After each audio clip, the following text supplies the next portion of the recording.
এত যন্ত্রণাদায়ক মৃত্যু উল্টাটা আসেন একজন ইমানদারের মরণ আর মৃত্যু এমন হয়, কুলের শিশু মার দুধ খেতে খেতে যেমন ঘুমাইয়া যায়, ওই নেককার ওই ইমানদার তার মরণটা এইভাবে চক্ষুটা বন্ধ হয়ে ঘুমায়া যায়। বলেন না সুবহানাল্লাহ? ঘুমায়া যায়। এই জন্য বাবারে আমার দোয়া করেন, আল্লাহ যেন আমার মরণটা ইমানি মরণ দান করেন। এই দুনিয়ার জীবনে এমন মরণ আছে যে মরণের জন্য দুনিয়া মানুষ কান্দে, আকাশ কান্দে, জমিন কান্দে, গ্রহ নক্ষত্র কান্দে, হাওয়া বাতাস কান্দে, এই পশু পাখি কান্দে। শুধু দুনিয়াবাসী কান্দে না, আসমান পর্যন্ত কান্দে, আসমানের ফিরিস্তারাও কান্দে, আরশ বহনকারী ফিরিস্তারাও কান্দে। ও দুনিয়ার এমন মানুষ আছে যার জন্য আসমানের ফেরেশতারাও কান্দে। কতক্ষণ ঠিক কিনা? আমার হাবিবে কিবরিয়া কালেমার দাওয়াত নিয়ে যখন তায়েফের ময়দানে ছুটলেন, তায়েফের কাছে গিয়া বললেন, ইয়া আইয়ুহান নাস কুলু লা ইলাহা ইল্লাল্লাহ। ও তায়েফবাসীরা, তোমরা বলো লা ইলাহা ইল্লাল্লাহ তুফলিহুন, তাহলে তোমরা সফল কাম হয়ে যাইবা। এই দাওয়াত দেওয়া মাত্রই তায়েফবাসীরা চতুর্দিক দিয়া রসুলকে ঘেরাও করে ফেলেছে। এমনভাবে ঘেরাও করেছে, এমনভাবে বেষ্টন করেছে, কোথাও ফাঁকা নাই, এমনভাবে আক্রমণ শুরু করেছে। প্রত্যেকের হাতের মধ্যে হলো ধারালো পাথরগুলো, কঙ্করগুলো, পাথরগুলো হাতে নিয়া বৃষ্টির মতো আমার রসুলের গায়ে বৃষ্টির মতো দেওয়া শুরু করছে। পাথরের আঘাতে আমার নবী দাঁড়ায় থাকতে পারে না, একা একা তায়েফের ময়দানে দাওয়াত দেওয়ার জন্য নবী আমার গেলেন। আর তায়েফবাসীরা এমনভাবে আক্রমণ শুরু করলো, এই তায়েফবাসীরা তাদের পাথরের আঘাতের কারণে নবীজি দাঁড়িয়ে থাকতে পারতেছেন না, শুয়ে শুয়ে জমিনের মধ্যে ঘোরাঘুরি করা শুরু করিয়া দিলেন। এমনভাবে শরীরের মধ্যে পাথরগুলো লাগছে, প্রত্যেকটা পাথর, ওই সমস্ত পাথরগুলো ছিল ধারালো পাথর। আরবের পাথরগুলো ধারালো, লাগলেই কাইটা যায়, লাগলেই ঢুইকা যায়, এমন পাথরগুলো। আমার নবীজির শরীর থেকে পাথরের আঘাতে, প্রত্যেকটা পাথর আঘাতের কারণে রক্তগুলো বের হইতে শুরু হয়েছে। হযরত যায়েদ রাদিয়াল্লাহু তাআলা আনহু পালক পুত্র, তিনি বলতেছেন, আমি যখন এই পাথরগুলো সরাইতে শুরু করলাম, এক একটা পাথর শুরু করার কারণে মনে হয় যেন আমার রসুলের কলিজাটা ফাইডা যাইতেছে। সুবহানাল্লাহ, আমার রসুলের কলিজাটা ফাইডা যাইতেছে, ছিঁড়ে যাইতেছে, এমন আঘাত পরে কান্দে নবী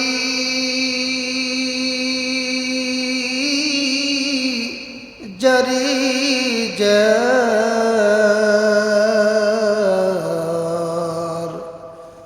মাফ করে দাও ওগো আল্লাহ, উম্মত আমার গুনাহগার। আল্লাহুম্মা সাল্লি আলা সাইয়্যিদিনা মাওলানা মুহাম্মদ ওয়া আলা আলি সাইয়্যিদিনা মাওলানা মুহাম্মদ সাল্লাল্লাহু আলা মুহাম্মদ সাল্লাল্লাহু আলাইহি ওয়াসাল্লাম, সাল্লাল্লাহু আলা মুহাম্মদ সাল্লাল্লাহু আলাইহি ওয়াসাল্লাম।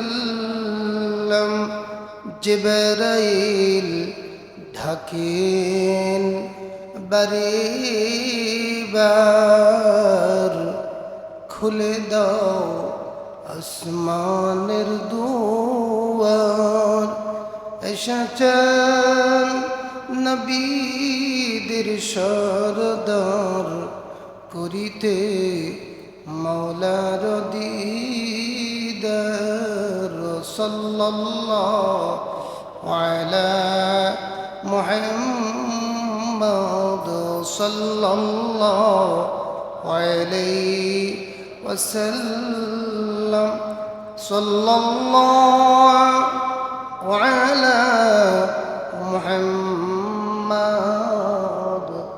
সাল্লাল্লাহু আলাইহি ওয়াসাল্লাম লা ইলাহা ইল্লাল্লাহ লা ইলাহা ইল্লাল্লাহ লা ইলাহা ইল্লাল্লাহ লা ইলাহা ইল্লাল্লাহ লা ইলাহা ইল্লাল্লাহ লা ইলাহা ইল্লাল্লাহ লা ইলাহা ইল্লাল্লাহ লা ইলাহা ইল্লাল্লাহ লা ইলাহা ইল্লাল্লাহ লা ইলাহা ইল্লাল্লাহ আল্লাহ আল্লাহ আল্লাহ আল্লাহ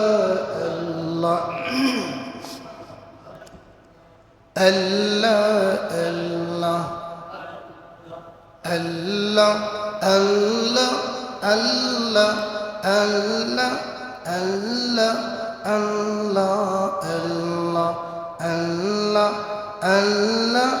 আল্লাহ আল্লাহ আল্লাহ আল্লাহ লা ইলাহা ইল্লাল্লাহ মুহাম্মাদুর রাসূলুল্লাহ সাল্লাল্লাহু আলাইহি ওয়াসাল্লাম ওই যে দেখো ডাকিতেছে তোমায় কবরের মাটি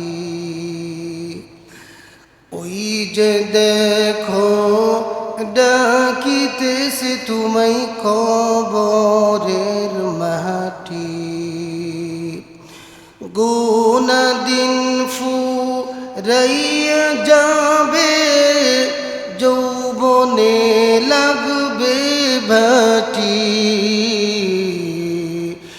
ওই যে দেখো ডাকিতেছে তোমায় কবরের মাটি ওই যে দেখো ডাকিতেছে তোমায় কবরের মাটি হিসাবের দিন ফুরাইয়া যাবে যৌবনে লাগবে ভাটি ওই যে দেখো ডাকিতেছে তোমায় কবরের মাটি সন্ধ্যার আগে যেদিন ডুববে রে বেলা এক পলকে ভেঙে যাবে তোমার রঙ্গেরি মেলা সন্ধ্যার আগে যেদিন ডুববে রে বেলা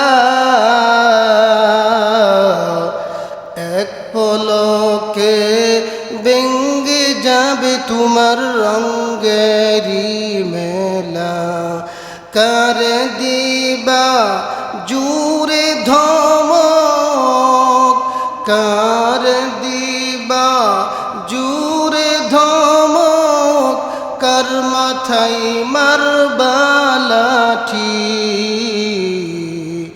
ওই যে দেখো ডাকিতেছে তোমায় কবরের মাটি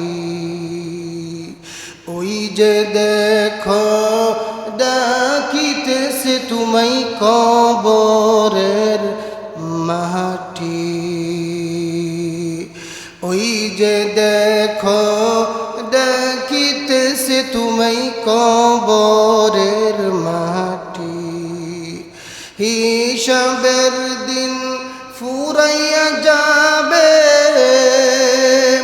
গুনা দিন ফুরাইয়া যাবে, যৌবনে লাগবে ভাটি। ওই যে দেখো ডাকিতেছে তোমায় কবরের মাটি। খবর পেয়ে আসবে আত্মীয় স্বজন, তোমারি চার পাশে বসে তারা করিবে ক্রন্দন, সাজাইবে মনের মতন, সাজাইবে মনের মতন, কি সুন্দর পরিপাটি।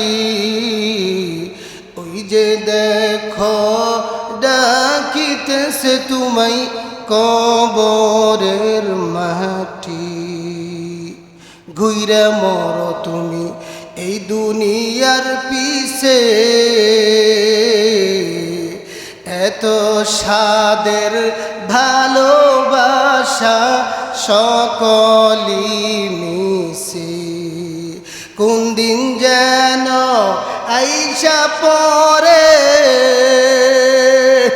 কোন দিন যেন আইসা পরে আজরাইলের হাতের চিঠি।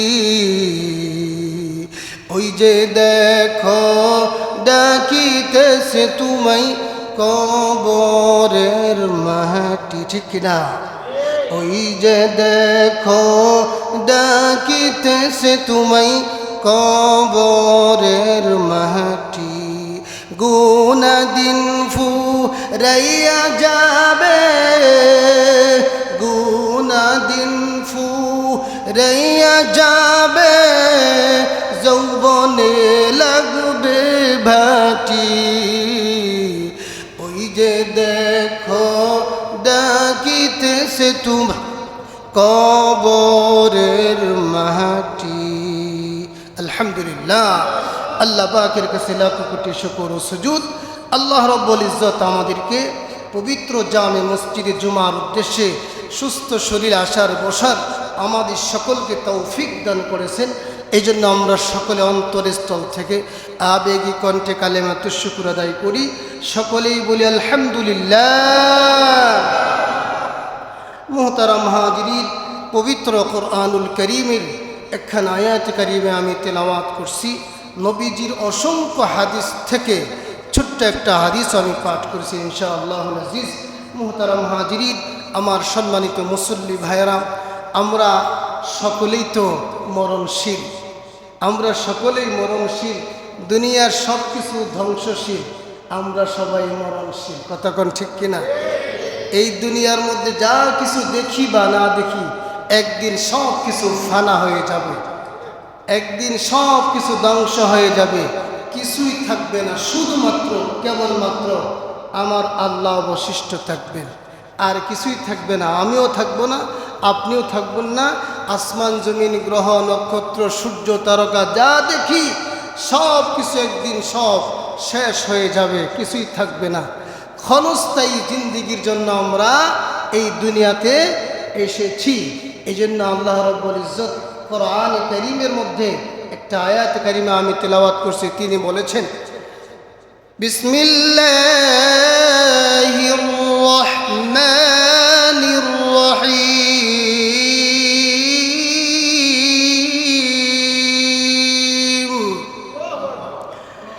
আফাহাসিবতুম আন্নামা খলাকনাকুম আবাসা أفحسبتم أنما خلقناكم عبثا আল্লাহ রব্বুল ইজ্জত বলেন, আফা হাসিবতুম, তোমরা কি ধারণা করেছো যে আন্নামা খালাকনাকুম আবাসা, যে তোমাদেরকে আমি অনর্থক সৃষ্টি করেছি। আল্লাহ কি প্রশ্নবোধক বান্দাদেরকে জিজ্ঞাসা করতেছেন, ওহে বান্দারা, হে দুনিয়ার মানুষ, তোমরা কি এটা ভেবেছো, এটা কি ধারণা করেছো যে তোমাদেরকে আমি দুনিয়াতে পাঠাইছি অনর্থক, অহেতুক, অনর্থক কাজে তোমাদেরকে আমি প্রেরণ করেছি। وأنكم إلينا لا ترجعون আল্লাহু আকবার।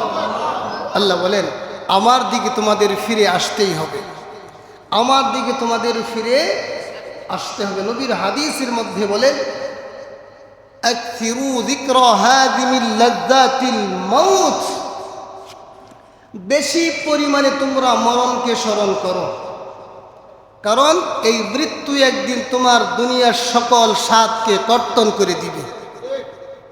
দুনিয়ার কোনো স্বাদ তোমার কাছে থাকবে না, মরণ মাত্রই তোমার সকল স্বাদ শেষ। গাড়ির স্বাদ শেষ, বাড়ির স্বাদ শেষ, নারীর স্বাদ শেষ, সন্তানাদির স্বাদ শেষ, বন্ধু বান্ধবের ভালোবাসা সব শেষ, একমাত্র কেবলমাত্র মৃত্যুর কারণে। কথা কন ঠিক কিনা? এই জন্য আল্লাহ প্রশ্ন করছে, আফাহাসিবতুম আন্নামা খালাকনাকুম আবাসাও ওয়া আন্নাকুম ইলাইনা লা তুরজাউন। আল্লাহ বলেন যে তোমরা কি ধারণা করছো যে অনর্থক তোমাদেরকে সৃষ্টি করেছি? না, তোমাদেরকে আমি অনর্থক সৃষ্টি করি নাই, একটা উদ্দেশ্য নিয়ে তোমাদেরকে সৃষ্টি করেছি। আল্লাহ পাক আরেক জায়গায় বলেন, বিসমিল্লাহির রহমানির রহিম,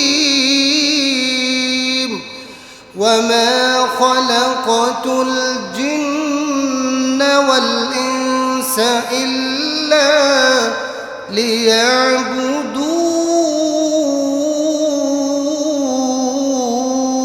আল্লাহু আকবার। আল্লাহ বলেন, আমি তোমাদেরকে সৃষ্টি করি নাই, একমাত্র ইবাদতের জন্যই সৃষ্টি করেছি, আমার গোলামির জন্যই আমি সৃষ্টি করেছি। এটা হলো 2 নম্বর আয়াত।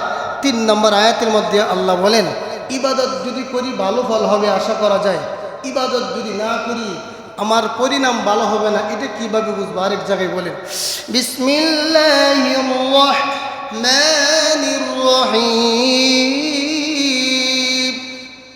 ওয়ালাকাদ যারআনা লিজাহান্নামা কাসীরাম মিনাল জিন্নি ওয়াল ইনস। আল্লাহ বলেন, নিশ্চয়ই নিশ্চয়ই যারআনা লিজাহান্নামা কাসীরাম মিনাল জিন্নি ওয়াল ইনস, আমি জাহান্নামকে পরিপূর্ণ করব, ভরপুর করব জিন ইনসান দিয়েই। বলেন না নাউজুবিল্লাহ। নিশ্চয় আমি জাহান্নামকে ভরপুর করব, জিন ইনসান দিয়ে আমি কি করব? জাহান্নাম ভরপুর করব।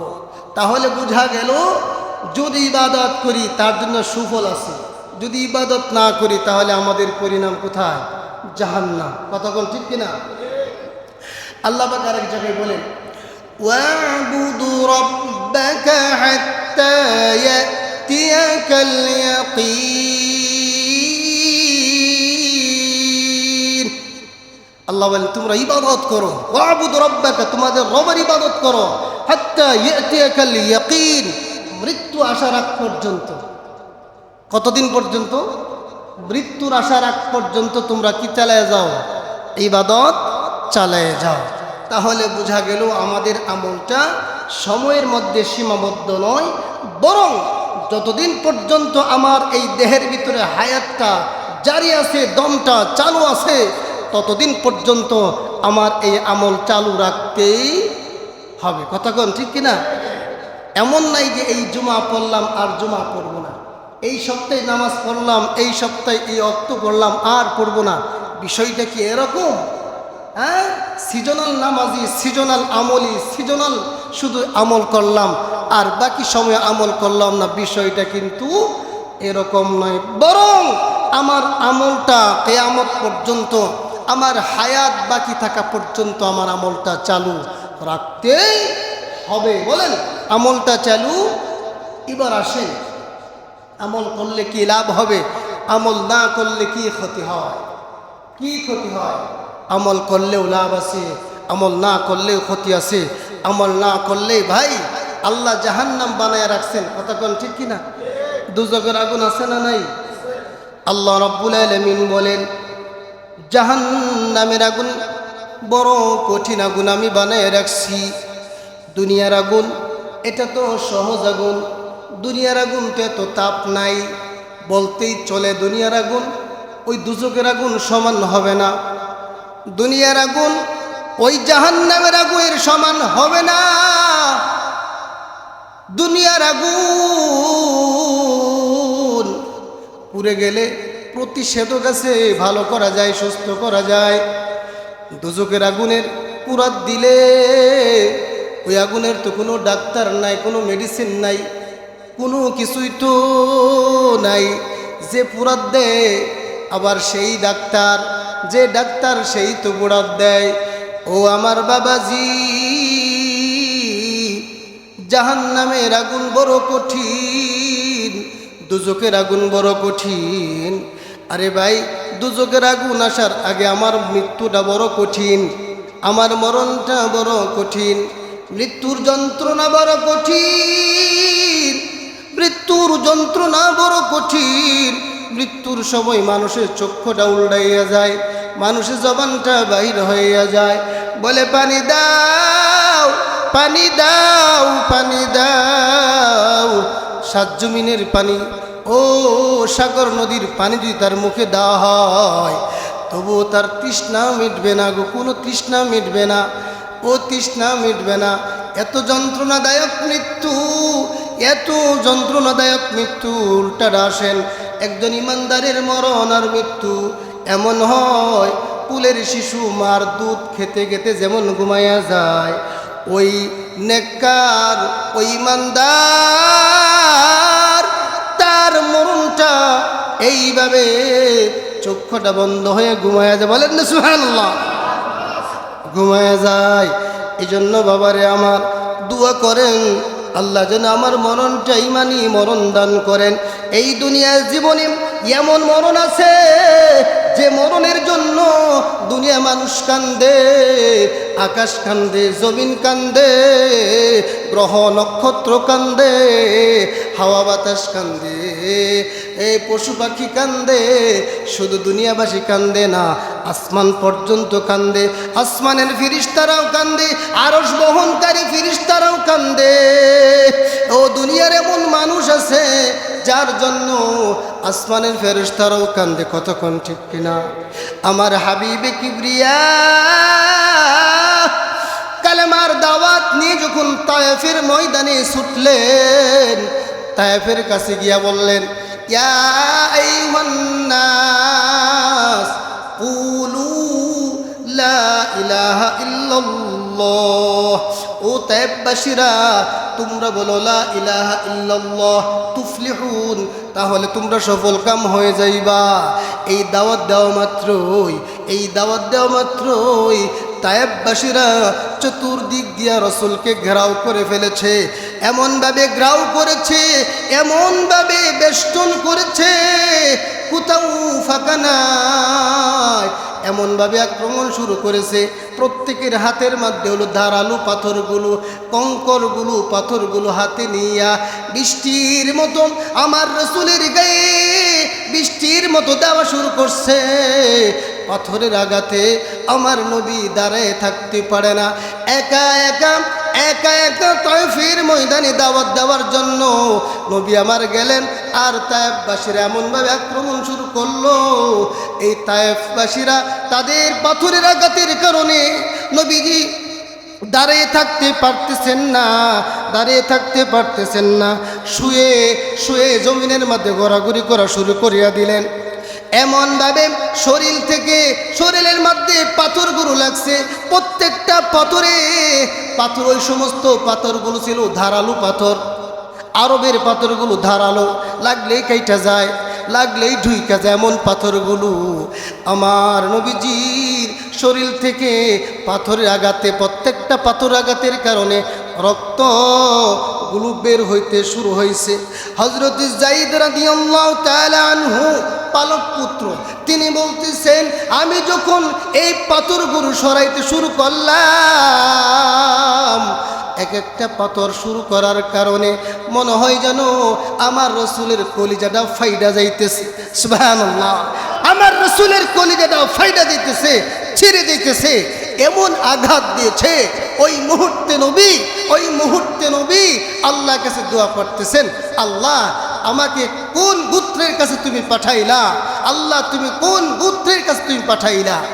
আমার আল্লাহ ডাক দিয়া বলেন, ও জিবরাইল তুমি যাও, বাহিনী নিয়ে যাও, পাহাড়ের বাহিনী নিয়ে যাও, পাহাড়ের রক্ষণাবেক্ষণ ফেরেশতাদেরকে নিয়ে যাও। যে তায়েববাসীরা আমার রসুলকে আক্রমণ করা শুরু করছে, ওই পাথর, ওই পাহাড়ের, দুই পাহাড়ের চাপা দিয়া তায়েববাসীদেরকে শেষ করে দাও। জিবরিল আমিন আসলেন রসুলের কাছে, এসে বললেন, ইয়া রাসূলুল্লাহ, যদি অনুমতি দেন এই পাহাড়ের আঘাতের কারণে তায়েববাসী শেষ হয়ে যাবে, একটা তায়েববাসীও থাকবে না। আমার রসুল তখন বলেন, না না ফেরেশতা, ও জিবরাইল, তুমি যদি ধ্বংস করে দাও, আমার কালেমার দাওয়াত কার কাছে আমি পাঠাইব? সুবহানাল্লাহ বলেন না। কালেমার দাওয়াত কার কাছে আমি পাঠাইব? কালেমার দাওয়াত কার কাছে আমি দিব? হেদায়েত তো দেওয়ার মালিক কে? জুড়ে বলেন আল্লাহ। হেদায়েতের দেওয়ার মালিক আল্লাহ, হেদায়েত দেওয়ার মালিক আল্লাহ, হেদায়েত দেওয়ার মালিক আল্লাহ। আমার রসুল ওই সময় চোখ দিয়ে পানি জড়াইছেন। ওই কান্নার কারণে আসমানের ফেরেশতারাও কাইদা দিছে, আরশ বহনকারী ফেরেশতারাও কাইদা দিছে। এই জন্যই আসমানের ফেরেশতারা দুইবার কাঁদছে। একবার তায়েফে এই ঘটনার কারণে কাঁদছে, আরেকবার হযরত ইব্রাহিম আলাইহিস সালামের সন্তান ইসমাঈল আলাইহিস সালামকে যখন জবাই দেওয়ার জন্য নিয়ত করলেন, ওই মুহূর্তে আসমানে সকল ফেরেশতারা কেঁদেছিল। আমার ভাইয়েরা, আমার বন্ধুরা, আমার এমন আমল করেন যেন আসমানের ফেরেশতারাও কান্দে। কথা কোন ঠিক কিনা? হযরত সাদ রাদিয়াল্লাহু তাআলা আনহু, নবীর একজন সাহাবী, সাদ রাদিয়াল্লাহু তাআলা আনহু, তিনি যখন ইন্তিকাল করলেন, তাকে দাফন করা হলো, কবরস্থ করা হলো। করার পরে নবী কবরের পাশেই দাঁড়ায় রইছেন। হঠাৎ নবী জোরে চিল্লায় আওয়াজে বলতেছেন, সুবহানাল্লাহ, আলহামদুলিল্লাহ, আল্লাহু আকবার শব্দ আওয়াজ করে বলতেছেন। সাহাবীরা জিজ্ঞেস করেন, ইয়া রাসূলুল্লাহি, ইয়া হাবিবাল্লাহ, কোনোদিন তো এরকম দৃশ্য আমি দেখি নাই, কোনোদিন তো আমরা এরকম দৃশ্য দেখি নাই। কবরের পাশে দাঁড়াইয়া আপনি এইভাবে জুড়ে জুড়ে চিল্লায় আপনি কান্দাকাটি করেন, কোনোদিন তো আমরা এরকম দৃশ্য দেখি নাই।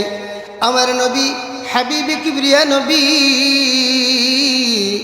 ওই সময় সাহাবীদেরকে উদ্দেশ্য করে বলতেছেন, আমার সাহাবীরা যাইনা রাখো, এই সাদের জানাজায় আসমান থেকে 70,000 ফেরেশতা নাইমে আসছে। সুবহানাল্লাহ। হযরতে সাদের জানাজায় আসমান থেকে 70,000 ফেরেশতা নাইমে আসছে, মাগফিরাতের জন্য দোয়া শুরু করছে। জমিনবাসী কান্দে, আসমানবাসীও কান্দে, আসমানের ফেরেশতারাও কান্দে। এমন যেন আমি দেখতে পাইলাম সাদের দুই পাশের কবর মাটি সাদের কবরে চাপা দেওয়া শুরু করছে। আমি যখন এই দৃশ্য দেখলাম, দেখার পরে আমি সুবহানাল্লাহ পাঠ করলাম। আলহামদুলিল্লাহ পাঠ করলাম, আস্তাগফিরুল্লাহ পাঠ করলাম, আল্লাহু আকবার পাঠ করলাম। আমি বললাম সুবহানাল্লাহ, ওগো আল্লাহ আপনি তো পবিত্র, আল্লাহ আপনি সবচাইতে বড়, আল্লাহ আপনার কাছে মাপ চাই। সাদ যদি কোনো দুনিয়ার জমিনে কোনো যদি ভুল ত্রুটি করে থাকে, আজকের এই দুয়ার বদৌলতে আল্লাহ আপনি সাদকে মাফ করে দেন, বলেন না সুবহানাল্লাহ। আমি যখন তাসবিহগুলি পাঠ করলাম, মুহূর্তের মধ্যে আমার আল্লাহ কবরে আযাবটা বন্ধ করে দিল, সুবহানাল্লাহ। এই জমিনের মধ্যে এমনও মানুষ আছে আমরা তো চিনি না, জানি না, দেখি না, কিন্তু এরকমও মানুষ তার আমলের কারণে মানুষ কান্দে। খালি শুধু আত্মীয় স্বজন কান্দে না, শুধু প্রতিবেশী কান্দে না, শুধু সমাজবাসী কান্দে না, সারা গোটা দেশের মানুষও তার জন্য কান্দে। কতক্ষণ ঠিক কিনা? হ্যাঁ, এই দুনিয়াতে এমনও মানুষ তার আমলের কারণে, তার আমলটা আল্লাহ তাআলা সারা দুনিয়াতে ছড়ায়া ছিটায়া দিয়েছেন। তার আমলের বদৌলতের কারণে ওই মানুষটার জন্য তার চোখ থেকে পানি ঘর ঘরে বের হইতেছে। কতক্ষণ ঠিক কিনা? এরকম আছে না? হ্যাঁ, আমার কিছুই লাগে না, আপনার কিছুই লাগে না, বাড়ি কোথায়, কার বাড়ি কোথায় বাড়ি, কিন্তু যখন মরণের খবর পাইল যে অমুক ভাই তো মারা গেছে, সাথে চোখ দিয়ে পানি বের হওয়া শুরু হয়েছে। অথচ তার কোনো আত্মীয় নয়, তার কোনো রক্তের বংশীয় কোনো আত্মীয় নয়, তার কোনো দুধ বংশীয় কোনো আত্মীয় নয়, কোনো ধরনের আত্মীয় নয়, কিন্তু মরণের খবরটা শোনার সাথে সাথে সে কান্দা শুরু করে দিছে। এই জন্য মরণ এমন এক জিনিস, একবারই মরণ হয়, দুইবার মরণ হয় না। যার কাছে যখন মরণ আজরাইল একবার আসে, একবারই আসে, ও দ্বিতীয়বার আর দুনিয়াতে আর আসবে না। তার চিরজীবনের জন্য সব দরজা বন্ধ হয়ে গেল। এমন নাই যে এখন মরলাম আবার জীবিত হব, বিষয়টা কি ভাই এরকম? কারো এরকম বিষয়? এরকম বিষয় নয়। এই জন্যই আমাদের এই দুনিয়াতে চলতে হলে আল্লাহ এবং তার রাসূলকে রাজি এবং খুশি করায়া চলতে হবে। আমি আয়াতি পড়ছিলাম, আফা হাসিবতুম আন্নামা খালাকনাকুম আবাসা ওয়া আন্নাকুম ইলাইনা লা তুরজাউন। আল্লাহ রাব্বুল আলামিন বলেন, ও দুনিয়ার মানুষ, তোমাদেরকে আমি অনর্থক সৃষ্টি করি নাই, আবাসা, অনর্থক সৃষ্টি করি নাই, অহেতুক কোনো সৃষ্টি করি নাই।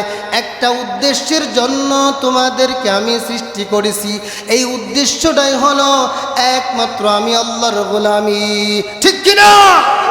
এই দুনিয়ার জীবনে আল্লাহর গোলামি ছাড়া আর কোনো গোলামি চলবে? একমাত্র আল্লাহরই গোলামি, অদ্বিতীয় আর কোনো গোলামি করব না, চলবেও না। লা তাআতা লিমাখলুকিন ফি মাসিয়াতিল খালিক। আল্লাহকে অসন্তুষ্টি করে কোনো মখলুকের আনুগত্য করা যাবে না। একমাত্র আল্লাহর গোলামি করতে হবে, আল্লাহরই আনুগত্য করে এই দুনিয়ার জমিনে চলতে হবে, আল্লাহর হুকুমকে বাস্তবায়ন করতে হবে। এই জন্য ভাইয়ের আমার অনুরোধ থাকবে, যতদিন এই দুনিয়া থাকি আল্লাহ এবং তার রাসূলকে সন্তুষ্ট করে যেন আমরা চলতে পারি। ভাই হায়াত কতদিন, হায়াত কয়দিন বাকি আছে এরকম কারো জানা আছে? হ্যাঁ, কারো জানা নাই। দেখেন, আগে বিবাহ শাদী করেন নাই, এখন বিবাহ করে ফেলেছেন। বিবাহ করার পরে সন্তান আদিও হয়ে গেছে। কতক্ষণ ঠিক কিনা? সন্তান বড় হওয়ার পরে, আস্তে আস্তে বড় হওয়ার পরে ছেলে বিয়া করাইলেন, মাইয়াও বিয়া দিলেন, এবার নাতি হয়ে গেছে। কতক্ষণ ঠিক কিনা? হ্যাঁ, নাতিও হয়ে গেছে। নাতি বড় হওয়ার পরেও আমাদের মাঝে সমাজে আছে, তার ঘরেও সন্তান হয়ে গেছে, নাতির ঘরের পুতি। কতক্ষণ ঠিক কিনা? আর কত দেখবেন, আর কত অপেক্ষা করবেন? আপনার তো হায়াত অনেক লম্বা হয়ে গেছে, অনেক লম্বা হায়াত আল্লাহ দিয়েছে। এই হায়াতের মধ্যে আমি কি করলাম, এই সময়ের মধ্যে আমি কি করলাম, একবার ভেবে দেখছি কি? একবার তো ভেবে দেখি নাই। আমার নেক আমলের পাল্লা আর বদ আমলের পাল্লা হিসাব মিলায় দেখি কোনটা ভারী বেশি। নিজেকে নিজে আগে ওজন দেই। কতক্ষণ ঠিক কিনা? হ্যাঁ, আগে নিজেকে নিজে নিজের আমলটাকে ওজন দেই, চেষ্টা করি ভাই, চেষ্টা করি মিলাই। আমলটা যেটা পাল্লা ভারী কম, আমলটা বাড়ায় দেয়। গুনার পাল্লা ভারী করলে কি লাভ? গুনার পাল্লা ভারী করলে কি লাভ? নেকের আমল পাল্লা ভারী করলে লাভ, ঠিক কি না? পরকালে নেকের পাল্লা দরকার, নেক আমল দরকার। ভাই দুনিয়ার জীবনে টাকা চলে, পরকালে টাকা চলবে না। কি চলবে? নেক আমল চলবে। আমার ভাইয়েরা, আমার বন্ধুরা, আমার নেক আমল ছাড়া এক কদম বাড়াতে পারবেন না। নেক আমল ছাড়া এক আমল কদম বাড়াতে পারবেন না। নেক আমল ছাড়া আপনার কোনো দাম নাই এই জমিনে, এই দুনিয়াতে। যেমন টাকা না থাকলে আপনার কোনো দাম নাই, বাবাও দাম দেয় না, বউ দাম দেয় না, সন্তানাদিও দাম দেয় না, সমাজগত আপনার কোনো মূল্যায়ন নাই। পরকালে নেক আমল না থাকলে আপনার কোনো দাম নাই। নেক আমল থাকলে সন্তান চাইবে, বাবা গো আমার একটা নেক দাও। বিবি চাইবে, ও হে স্বামী আমার একটা নেক দাও। একটা নেকের কারণে আমি জান্নাতে যাইতে পারলাম না। বাবাই বলবে, মাই বলবে, ভাই বলবে আমার একটা নেক দাও। একটা নেকির কারণে আমি জান্নাতে যাইতে পারতেছি না বাবা গো। ও ভাই আমার একটা নেকি দাও। না না, ওই দিন নেকি দেওয়া হবে না। আল্লাহ রাব্বুল আলামিন বলেন, ইয়াউমা ইয়াফিরুল মারউ মিন আখিহি। আল্লাহু আকবার। ভাই ভাই থেকে পলায়ন করবে, সাক্ষাৎ করবে না। আর বলে দিবে, ও দুনিয়ার মানুষ রে, আমার দুনিয়াতে কোনো ভাই বলতে কিছুই ছিল না।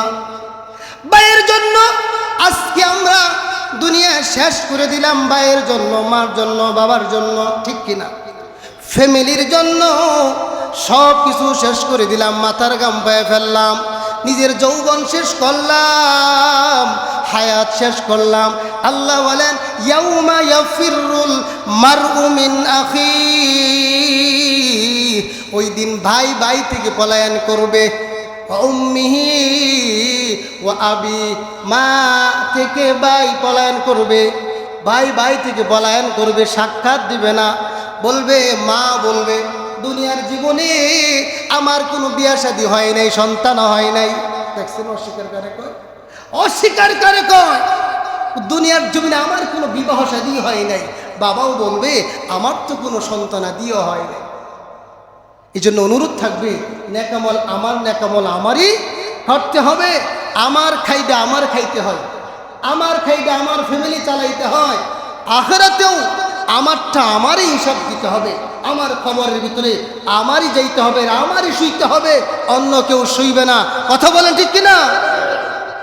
কবরের ভিতরে, আমার কবরে আমি না চাইলেও আমাকে ঢুকিয়ে দেওয়া হবে। 3 কাপড় দিয়ে পেঁচাইয়া, 3 গিট্টু দিয়া আমাকে কবরে পেঁচাইয়া চলে আসবে। আর কোনো আমার সাথী থাকবে না, আমার কোনো বাতি থাকবে না, কোনো সাথী থাকবে না। একমাত্র আমার আল্লাহ আমার সাথী, আমার রসুল আমার সাথী, আর কোনো সাথী থাকবে না। অনুরোধ থাকবে, ভাইয়ের আমার, বন্ধুরা আমার, আমরা যেন আল্লাহ পাকের হুকুম মানতে পারি। আল্লাহর এই জমিনের মধ্যে আল্লাহর হুকুম মেনে নবীর তরিকায় চলে আমরা যেন আল্লাহ এবং তার রসুলকে সন্তুষ্ট করাইতে পারি। ইনশাআল্লাহ রাজি আছি? ইনশাআল্লাহ। আল্লাহ তাআলা আমাদের সকলকে কবুল করেন। আল্লাহ তাআলা আমাদের সকলকে বুঝ দান করেন। আল্লাহ তাআলা যেন আমাদের সকলকে এই দুনিয়া থেকে ঈমান এবং আমল মজবুত করে দুনিয়া থেকে আমরা চলতে পারি, সেই তৌফিক আমাদের সকলকে দান করেন। আমিন আমিন। ওয়া আখিরু দাওয়ানা আনিল হামদুলিল্লাহি রাব্বিল আলামিন। মুহতারাম হাজিরিন, আমাদের মসজিদে মোহাম্মদ জালালের ছোট